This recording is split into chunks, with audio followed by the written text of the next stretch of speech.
damos gracias por este grupo de hombres y de mujeres que estamos aquí, Señor, delante de tu presencia, Señor. Y esperamos, Señor, que tu palabra nuevamente nos hable, Señor, y nos confronte, Señor. Ayúdanos a entenderla, Señor. Ayúdanos a verbalizarla, Señor. Ayúdanos a vivirla, Padre.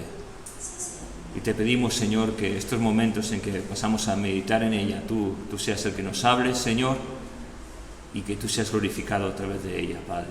Gracias te damos en tu nombre, Jesús. Amén. Amén. Viendo y analizando la palabra de Dios, me da la sensación de que hay cosas dentro de ella que son muy sencillas, que están ahí, tan solo tenemos que cumplirlas.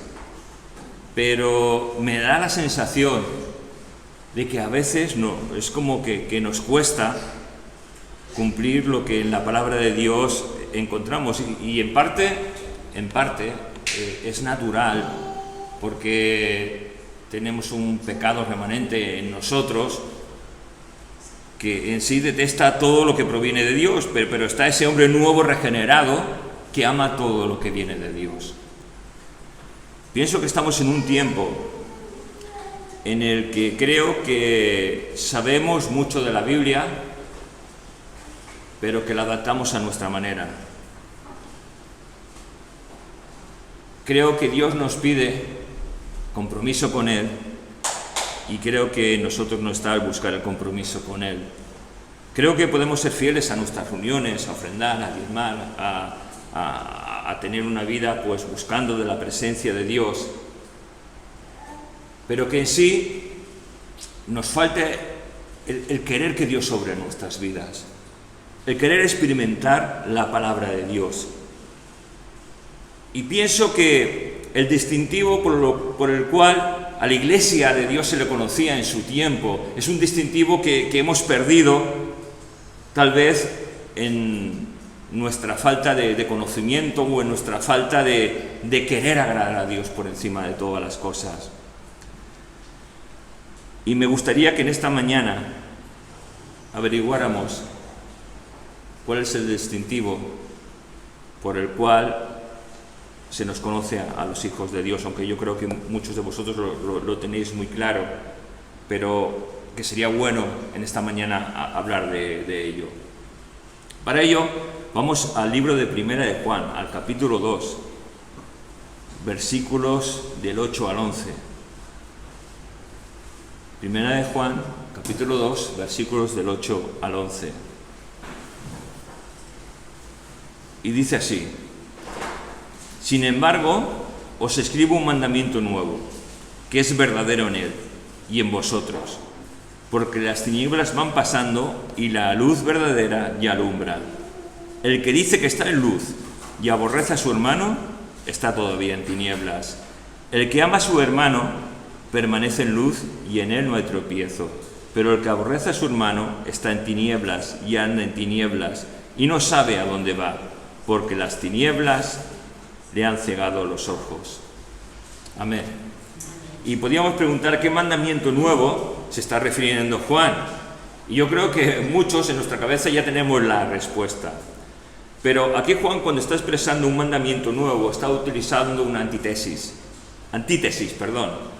Es decir, no es que sea algo nuevo, sino es algo que ha existido mucho antes de que el mundo fuera formado, de que las galaxias y constelaciones fueran formadas. Es algo que ha existido desde la eternidad, es algo inconcebible tal vez para nosotros.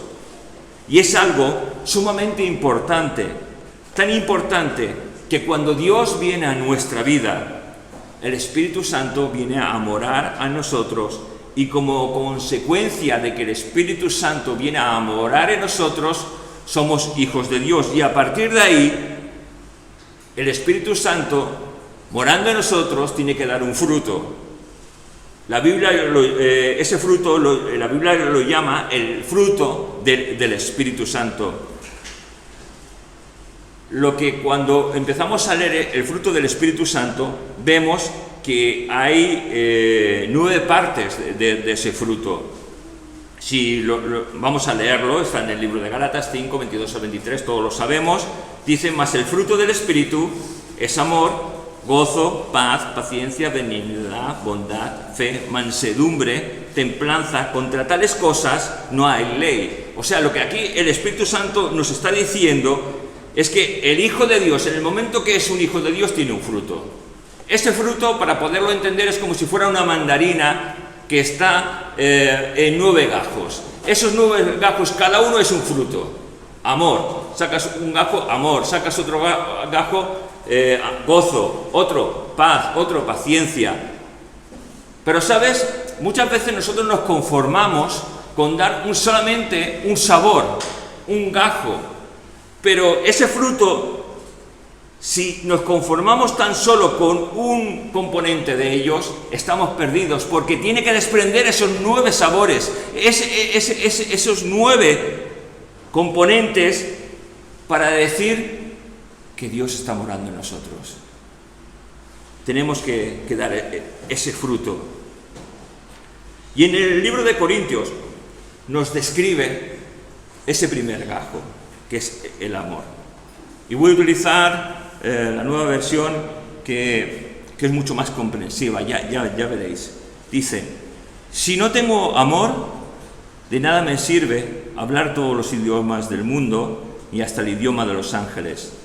Si no tengo amor, soy como un pedazo de metal ruidoso, soy como una campana desafinada. Si no tengo amor, de nada me sirve hablar de parte de Dios y conocer sus planes secretos. De nada me sirve que mi confianza en Dios me haga mover montañas. Si no tengo amor, de nada me sirve darle a los pobres todo lo que tengo. De nada me sirve dedicarme en cuerpo y alma al ayudar a los demás. El que ama tiene paciencia en todo y siempre es amable. El que ama no es envidioso, ni se cree más que nadie. No es orgulloso, no es grosero, ni egoísta. No se enoja por cualquier cosa. No se pasa la vida recordando lo malo que otros le han hecho. No aplaude a los malvados, sino a los que hablen con la verdad. El que ama es capaz de aguantarlo todo, de creerlo todo, de esperarlo todo, de soportarlo todo. Solo el amor vive para siempre. Amén. Y podemos, suspirar y decir: vaya, ¿amamos? Es nuestro distintivo. Esto costaba mucho de entenderlo en la época de Jesús. Y yo creo que también nos cuesta a nosotros. Fijaos, en Mateo 5:43 Jesús dice: oísteis que fue dicho, amarás a tu prójimo y aborrecerás a tus enemigos. Y esto es lo que pensaban muchos en la época de Jesús. Muchos pensaban que el amor era algo recíproco entre la persona que te ama y que tú le amas, pero en aquellos en los que no te aman no tienes por qué amarlos. Pero Jesús tiene que salir al paso y decir que un mandamiento nuevo os doy: que os améis unos a otros como yo os he amado, que también os améis unos a otros. En esto conocerán todos que sois mis discípulos si tuvierais amor unos con los otros. Caray, en esto conocerán que sois mis discípulos. O sea, el amor es el distintivo del Hijo de Dios. No es el que practiquemos la santidad, que está muy bien. No es el que tengamos mucho conocimiento de la palabra, que está muy bien. No es el que vengamos a la iglesia, que está muy bien. Es que amemos a Dios con todo nuestro corazón, con toda nuestra alma, con todas nuestras fuerzas, y que amemos a nuestro prójimo como nos amamos a nosotros mismos. Claro, ¿sabes una cosa? Para poder entender bien esto tienes que pensar cómo te amas. Y a lo mejor puedes decir: bueno, yo es que no me amo mucho. No seamos mentirosos. Nos amamos mucho. Nos amamos más a veces que al cónyuge que tenemos a nuestro lado. Nos amamos más que a nuestros hijos. Nos amamos mucho. Porque eso está en nuestro corazón, el hecho de ser egoístas. La verdad es que si el corazón de los hombres y mujeres de la época de Jesús era difícil y duro, sigue siendo nuestro corazón un corazón duro. Fijaos, un intérprete de la ley se acerca a Jesús, lo voy a leer literalmente, y se acerca para ponerlo a prueba. Y le pregunta a Jesús: Maestro, ¿cuál es el gran mandamiento de la ley? Y él contestó: amarás al Señor tu Dios con todo tu corazón y con toda tu alma y con toda tu mente. Este es el gran y primer mandamiento. Y el segundo es semejante: amarás a tu prójimo como a ti mismo. Y para callar la boca de aquel que quería coger a Jesús, Jesús les dice: de estos dos mandamientos dependen la ley y los profetas. Es decir, de estos dos mandamientos es el cumplimiento de toda la ley. Es el cumplimiento del Antiguo Testamento. Si tú no amas a Dios por encima de todas las cosas, si tú no amas a tu prójimo como a ti mismo, estás diciendo: no creo en Dios. Esto es lo que Jesús le estaba diciendo. Si tú no amas a tu prójimo como tú mismo te amas, no crees en Dios. Caray. Y viendo esta perspectiva bíblica, porque creo que es una perspectiva importante de entender y comprender, tenemos que recordar que Dios es amor.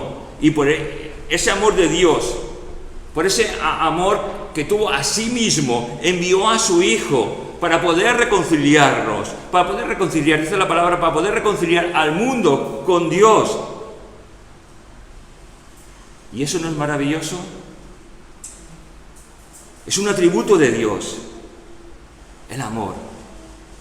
No es que Dios sea amor, es que Dios es el amor. Y esto es increíble. Y tenemos que recordar que si amamos a Dios, debemos obedecer a Dios. ¿No? Yo creo que sí, ¿no? Que si amamos a Dios como decimos, tenemos que recordarnos a nosotros mismos que debemos obedecer a Dios. Y Juan nos lo está diciendo. Juan 14:15, si me amáis, guardar mis mandamientos. Caray. Y es un círculo que empieza en una parte y te va hablando, te está diciendo: es el distintivo de que eres un hijo de Dios, es el distintivo del cual el mundo tiene que ver en ti, el reflejo de mi amor hacia ti. Y al mismo tiempo, amamos a Dios, obedecemos a Dios, amamos a nuestro prójimo y queremos cumplir la palabra de Dios. Llevamos ya un tiempo hablando de la santidad de Dios como un distintivo del creyente. Y muchas veces podemos pensar que la oración, el leer la palabra, nos hace como más creyentes. La verdad es que contribuye, la oración y el conocimiento de la palabra de Dios, contribuye a nuestro crecimiento espiritual. Porque como personas espirituales tenemos que crecer. No podemos quedarnos como cuando conocimos al Señor. Mira, si yo conozco al Señor y no conozco de la palabra de Dios y no experimento a Dios en mi diario vivir, no estoy creciendo. Y como consecuencia de que no estoy creciendo, hay males que van a venir a mi vida y no me van a dejar crecer. Pero en mi caminar como hijo de Dios tengo que desear el crecimiento. Y todo ello contribuye. Y es verdad que si en nuestra vida, hermanos, no hay oración, no hay conocimiento de la palabra de Dios, no hay separación del mundo, vamos a carecer de santidad. Y la verdad es que quiero que recordemos estas tres cosas, porque son importantes: oración, conocimiento, separación. Y si no hay esas tres cosas en nuestra vida, si en tu vida no hay conocimiento, no hay comunión y no hay separación, ¿qué es lo que somos? Pregúntatelo, ¿qué es lo que soy? Porque a lo mejor puede resultar que sea simplemente un religioso, pero a lo mejor puede decir: bueno, tengo oración, tengo conocimiento de la palabra, pero no hay separación. Necesitamos separación, necesitamos conocimiento, necesitamos comunión. Y cuanto más separación, cuanto más comunión, cuanto más conocimiento, pasa algo increíble en nuestras vidas, y es que empezamos a amar más a Dios. Y es que Juan también quiere hacer dos distinciones. La primera distinción que nos hace en estos versículos que hemos leído, dice: el que dice que está en luz y aborrece a su hermano, está todavía en tinieblas. Si creemos que tú y yo somos hijos de Dios y aborrecemos a nuestros hermanos o a nuestro prójimo, la palabra de Dios nos dice que estamos en tinieblas. Y es que, hermanos, muchas veces nos pasa que tendemos a calificar a las personas. Calificamos a nuestros hermanos, calificando a la gente con quien convivimos, con la quien trabajamos, con la quien estudiamos. Y a veces incluso nos cuesta relacionarnos entre nosotros, o nos cuesta relacionar y amar a la gente que nos rodea. Pero me gustaría hacer una pregunta, la cual cada uno de nosotros nos contestamos. ¿Pero por qué deberíamos amar a aquellos que no nos quieren? Porque tenemos claramente que hay personas alrededor nuestro con las cuales podemos convivir, pero no nos quieren. ¿Por qué yo tendría que amarlo? ¿O por qué yo tendría que amar a aquella persona que me hace daño a mi vida? Y hay una respuesta, y es sencillísima. Porque Dios lo dice. Porque Dios lo dice. Y basta. Pero claro, ¿qué reflexión me estás dando? Porque es que Dios es Dios. Y nosotros tenemos que obedecer a Dios. No tenemos que obedecer a nuestros sentimientos. No tenemos que obedecer a nuestras emociones. Hermanos, estamos cargados de emociones y sentimientos que la palabra lo llama como engaño. Tenemos que obedecer a Dios. Nuestro corazón es engañoso. Pero el confiar en Dios y el vivir por fe y para Dios nos hace amar y nos hace andar en corrección. Pero bueno, vamos a intentar reflexionar esta respuesta que ha sido tan tajante. ¿Por qué tendríamos que amar a aquellos que nos hacen daño o a aquellos que no nos quieren? Porque Dios nos ama a nosotros. Porque Dios nos ama con nuestros defectos, incluso con nuestras rebeliones, incluso cuando pecamos sin saber, porque muchas veces pecamos sin saber, pero otras veces pecamos sabiéndolo. Y como consecuencia estamos fallando a Dios. Pero ¿sabes una cosa? Dios nos está viendo a través de Jesucristo. Y cuando nos ve a través de Jesucristo, Él nos sigue amando y perdonando. Primera de Juan, capítulo 1, versículos del 8 al 10, se nos dice: si decimos que no tenemos pecado, nos engañamos a nosotros mismos y la verdad no está en nosotros. Hijos de Dios, muchas veces pensamos, bueno, es que yo no peco. ¿Cómo que no pecas? ¿Qué quieres decir? ¿Que el pecado residual que hay en nuestra vida no nos hace pecar? ¿Qué quiere decir? ¿Que no tenemos tentaciones ante las cuales sucumbimos tú y yo? ¿Qué quiere decir? ¿Que no mentimos? ¿Que no matamos a veces con la mente? ¿Que no odiamos? ¿Queremos decir que no hacemos nada de eso? Si decimos que no tenemos pecados, dice la palabra, nos engañamos a nosotros mismos. Y sigue diciendo, y la verdad no está en nosotros.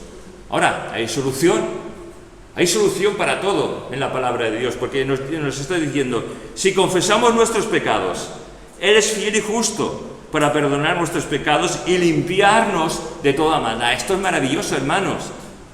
Nos damos cuenta del gran amor que Dios ha tenido de mandarse a sí mismo en la figura de Jesucristo para morir por nuestros pecados en la cruz del Calvario. Nos damos cuenta de que cada vez que pecamos podemos acudir a Jesucristo, que nos dice que Él es fiel y justo para perdonar todos nuestros pecados y limpiarnos de toda maldad. Esto es maravilloso, esto es increíble. Sigue diciendo, si decimos que no hemos pecado, le hacemos al mentiroso, hacemos a Dios mentiroso. Y sigue diciendo, y su palabra no está en nosotros, lo cual nos está diciendo, si nosotros que creemos que una vez que aceptamos a Jesús no seguimos pecando, no tenemos que pedir perdón a Dios, no tenemos que vivir en comunión, no tenemos que vivir en santidad, no tenemos que vivir apartándonos de todo aquello que Dios no le agrada, si creemos que no tenemos que hacer esas cosas, estamos diciendo, Dios, tú eres mentiroso. Pero la palabra de Dios nos está diciendo, sí, tú puedes pensar todo lo que tú quieras, pero no eres un hijo mío.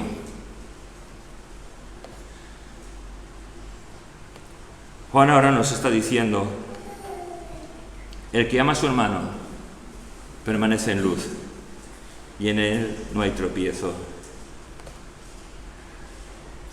¿Por qué hay luz? ¿Por qué hay tropiezo cuando yo amo con sinceridad a mi hermano, a mi semejante? Porque estoy obedeciendo la palabra de Dios, porque estoy viviendo la palabra de Dios, porque vivo en obediencia, en posición a Dios. Y qué importante es que agrademos a Dios. Mirad, yo creo que actualmente la Iglesia está entrando en un evangelio tan light, tan cómodo, que queremos un evangelio, vivir esas buenas nuevas de salvación a nuestra manera, hacer un Dios a nuestra manera. Pero en realidad no podemos hacer a Dios a nuestra manera.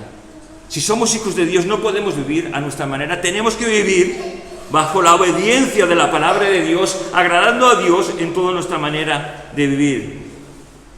Qué importante es agradar a Dios y no a nuestra carne. Pero sabéis, el problema muchas veces es nuestro orgullo. No sé si crees que tienes orgullo. A lo mejor puedes decir, yo no soy orgulloso. Todos tenemos orgullo. Y los problemas siempre pasan cuando nuestro orgullo se siente herido. Y no nos damos cuenta que nuestro orgullo es tan grande es nuestro orgullo, tan grande es nuestra pasión por nosotros, que nos hace de vista perder el amor de Dios en nosotros y su obra redentora en la cruz del Calvario, y nos hace perder de vista el amar a nuestros hermanos, el amar a nuestro prójimo. Porque tan solo la palabra se basa en eso, del amor de Dios y del amor que podamos reflejar de Dios hacia los demás. Nos está diciendo que no hay tropiezo. Aquí la palabra tropiezo en griego es mucho más profunda de lo que nos pueda parecer. Y esta palabra nos quiere decir que es como una piedra puesta adrede en el camino, es como una trampa puesta adrede para que en nuestro caminar podamos tropezar en ella, y en ese tropiezo el enemigo destrozarnos, pararnos, inutilizarnos o dejarnos fuera de juego. Esta semana, creo que fue el jueves, bajando cerca de mi casa por un sitio que a veces bajan jabalíes, por Horta, pillé una piedra. Un coche iba delante mío, se apartó, nos apartó a tiempo y no tuve tiempo de esquivarla, porque venía otro coche por la derecha y era una piedra tremenda. Yo pensé que me había destrozado todos los bajos del coche. Gracias a Dios creo que no ha pasado nada porque el coche sigue funcionando, pero la piedra frenaba el coche y tuve que ir poquito a poco hasta poder subirme pues en el bordillo de la calzada. Al subirme mi coche pudo pasar. Quité la piedra de la carretera, digo, no voy a venir una moto, un ciclista o algo y se vaya a armar. Pero la verdad es que tuve que ir empujándola porque era tan pesada que no podía levantarla. Pero así son las piedras que el enemigo va a interponer en nuestro caminar. Pero en nosotros está la gracia de Dios, está el amor de Dios, hermanos, para evitarla. Pero si tropezamos con ella, que Dios nos dé la sabiduría, hermanos, que Dios nos dé la sabiduría para poder saber qué hacer. La verdad es que tenemos un enemigo al que menospreciamos y que es mucho más listo que nosotros. Lleva muchísimos años intentando hacer tropezar a los hijos de Dios. En la actualidad lo hace tropezar de cualquier tipo de manera. Intentó con la persecución, lo intentó en lo primero de todo, intentando acabar con Jesús en la cruz del Calvario, pero se equivocaba y lo sigue intentando y sigue intentando y lo sigue intentando. Pero sabes una cosa, nuestro enemigo está vencido y nuestro Dios es un Dios poderoso y victorioso que puede bendecir nuestras vidas. Ahora, llegado a este punto, me gustaría que con sinceridad nos contestáramos cada uno de nosotros a una pregunta. ¿El amor me distingue como un seguidor de Cristo? ¿Es el distintivo por el cual la gente al verme me dice que soy un hijo de Dios? Es una gran pregunta. Y otra gran pregunta es, ¿tenemos amor? No el amor de porque tú me amas, yo te amo, o te amo porque me caes bien, sino, no hablo de ese amor interesado y egoísta, hablo del amor desinteresado que Dios ha puesto en cada uno de nosotros para podernos amar sinceramente los unos a los otros y poder amar a nuestro prójimo.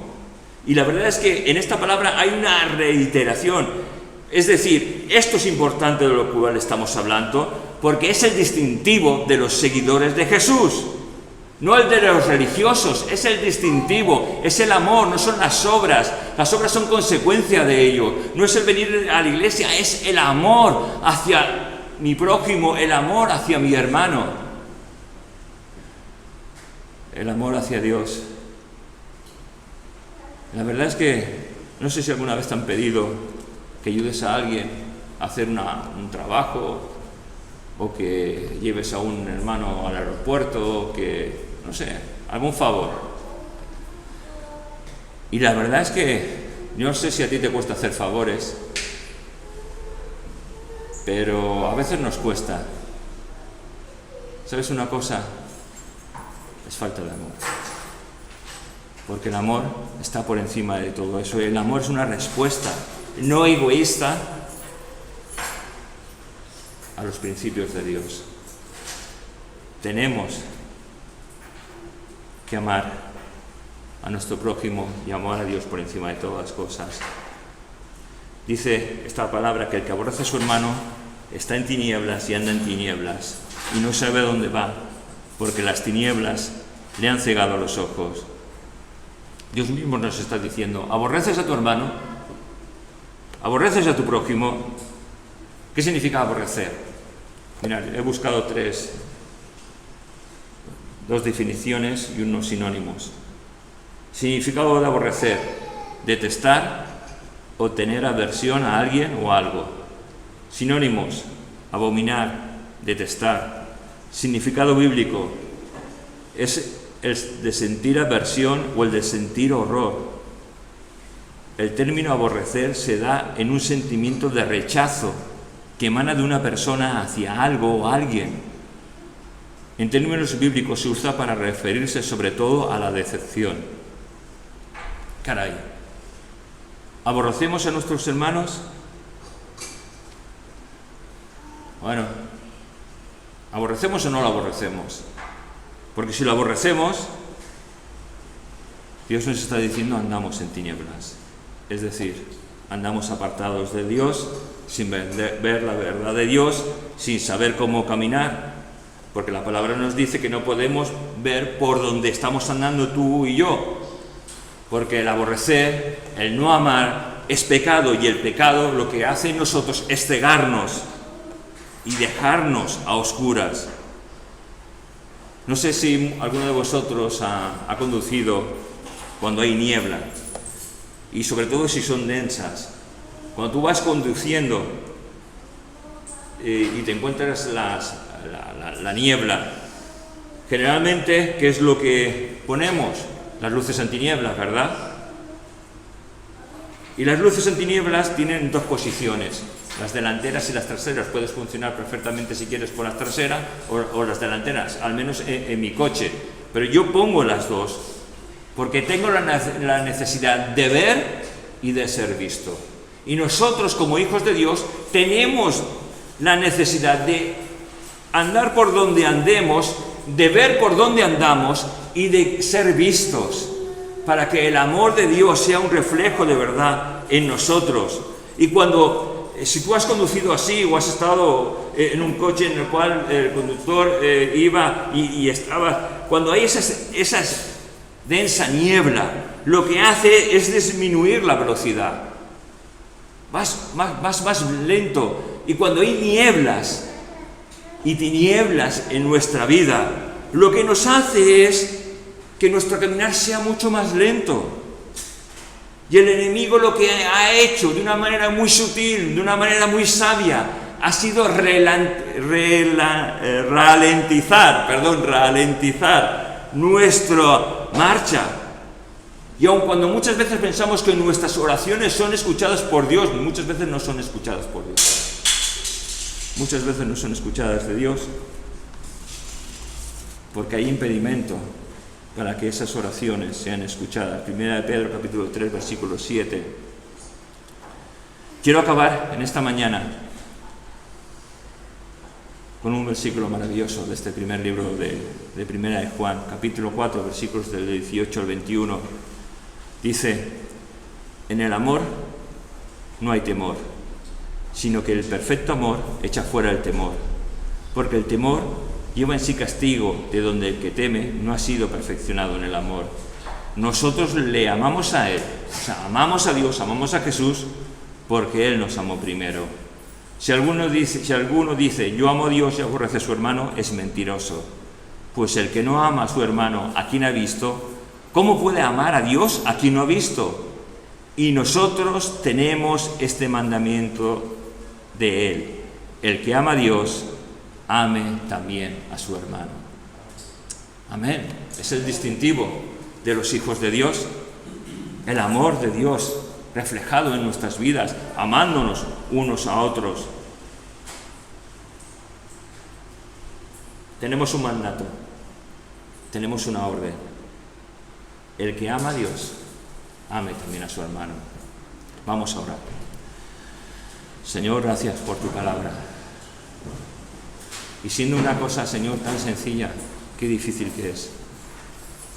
Y te suplicamos que tú nos ayudes a amar a nuestros hermanos, Señor, a que nuestro orgullo desaparezca, Señor, a que nuestro orgullo herido tantas veces desaparezca por ese amor que está en nosotros porque tú lo has puesto.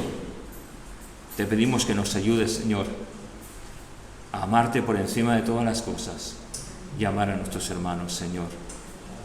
Ayúdanos a amarnos los unos a los otros, Señor. Ayúdanos a entender la gran importancia de este mandamiento, Señor, a cumplirla y a vivirla. Gracias te damos en tu nombre, Jesús. Amén.